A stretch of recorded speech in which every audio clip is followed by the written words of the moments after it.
Cilat kanë qenë disa prej pikave kryesore artistike që kanë qenë pjesë e programit? I kemi përgatit disa këngë, kanë qenë 5 këngë të përgatituna. Besa Bes është një përpunim i këngës Ilir Shaqirit me një pjesë që e kemi shtu pjesë tekstit. Pastaj është një këngë për Kosovën, është kënga tjetër është një këngë amerikane, mirë po me propozimin e një mikut shqiptarëve që është Benito Mares, humanisti amerikan, ai ma ka propozu atë këngë amerikane, na e kem ndres tekstin në shqip, edhe e kemi quajtur Kjo tokë është e imja. Pastaj ka qenë një monolog, ku tek ai monolog është bë fjalë për rastin se si e ka përjetu një mbijetuar e masakrës së Poklekut Elhame Muçolli.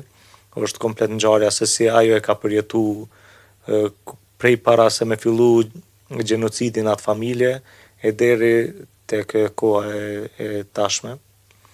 Kemi pasur edhe 2 valla, kështu ka qenë programi.